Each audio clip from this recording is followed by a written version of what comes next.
Bismillahirrahmanirrahim. Assalamualaikum warahmatullahi wabarakatuh.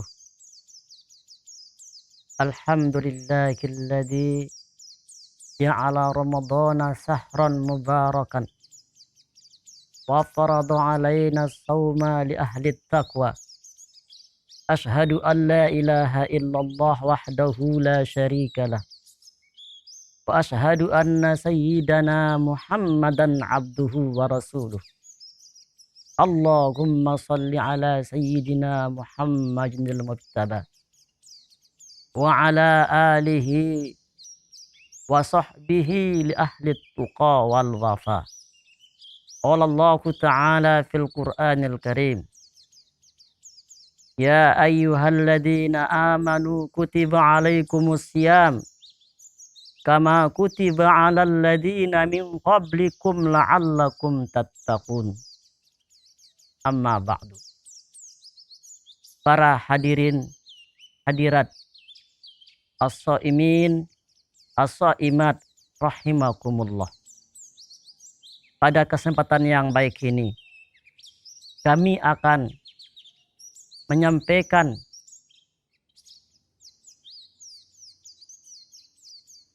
sebuah penjelasan, yaitu orang-orang yang wajib untuk berpuasa Ramadan dan orang-orang yang boleh tidak berpuasa Ramadan. Disebutkan dalam kitab fikih ada bab namanya ujubu syaraitu ujubis shaum. Syarat wajib orang berpuasa. Iza tufirat hadhihi surutu wajabas shaumu alaih. Apabila terdapat syarat-syarat ini pada seseorang, maka orang itu wajib melaksanakan yang namanya puasa. Syarat pertama adalah al-Islam. Islam. Ma makna Islam?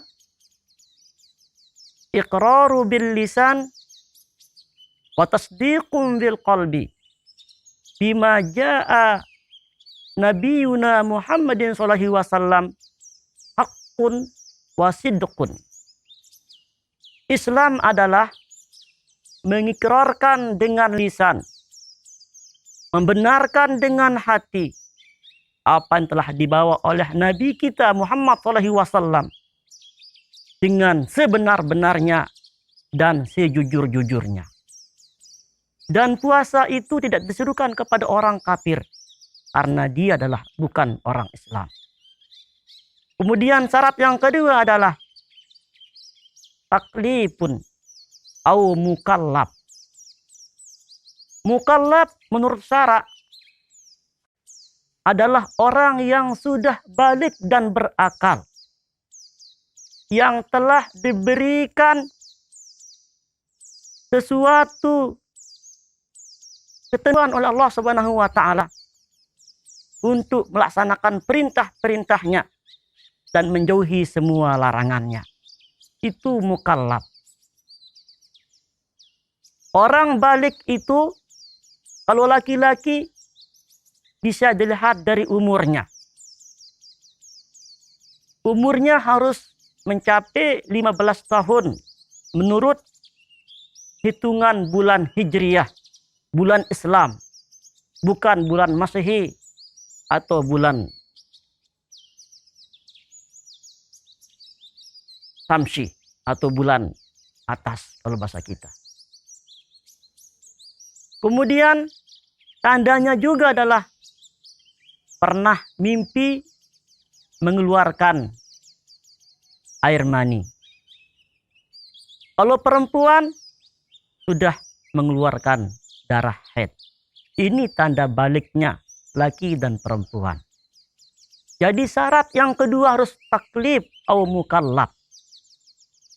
Kemudian syarat yang ketiga adalah yaitu itoqah. Ay al-qudratu alaih, mampu melaksanakan yang namanya puasa. itokoh ini dapat dibagi menjadi dua. Pertama, itokoh secara hisan dan itokoh secara syar'an. Itokoh secara hisan adalah kemampuan menurut fisik.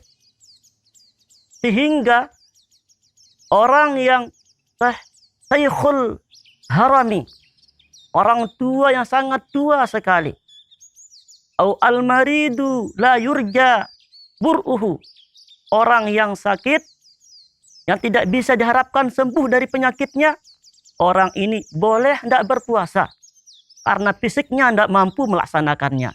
Inilah namanya itokoh ihsan. Kemudian ada namanya itokoh syar'an, kemampuan menurut syarak. Sehingga orang yang haid, orang yang nifas tidak boleh melaksanakan puasa. Karena apa? Karena syariat tidak membolehkannya. Kemudian syarat yang keempat adalah sihah. Harus sehat, sehat badan. La wajaba limaridin.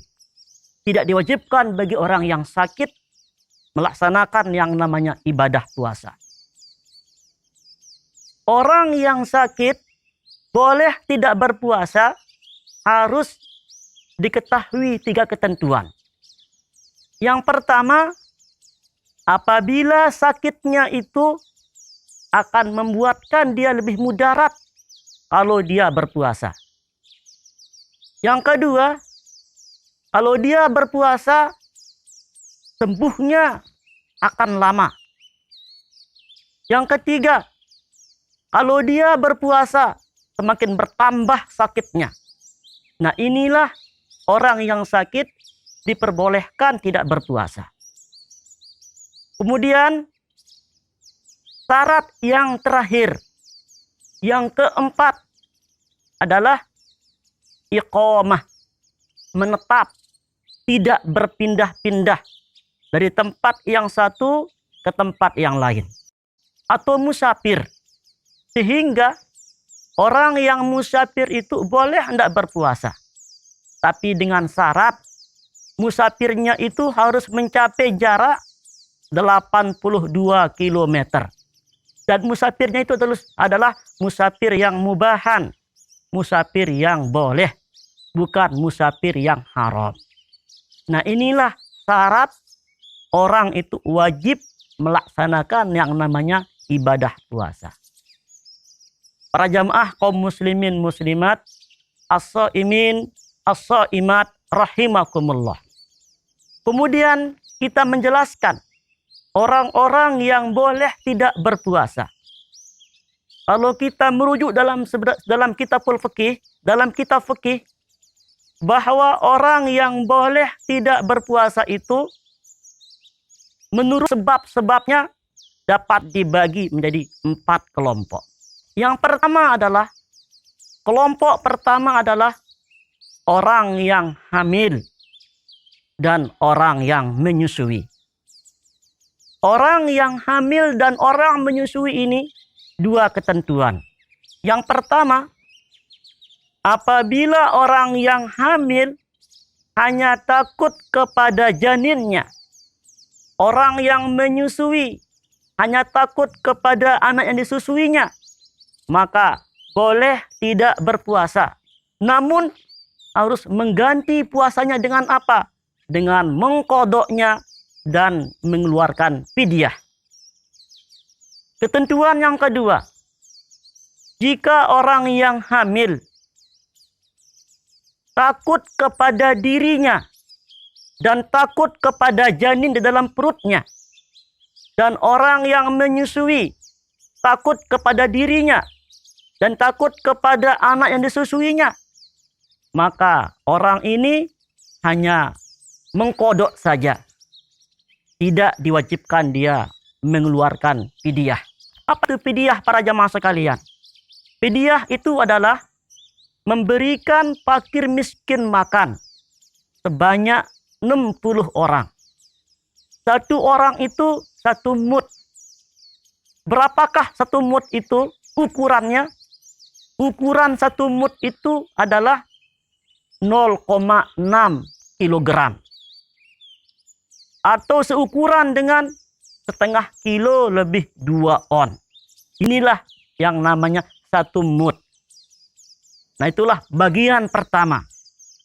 Kemudian bagian yang kedua, orang yang boleh tidak berpuasa adalah orang yang musafir.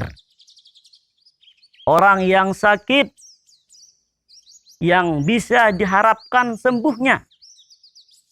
Orang yang lupa berniat puasa. Orang yang mugma, marak bahasa antano pok-pok. Orang ini boleh tidak berpuasa.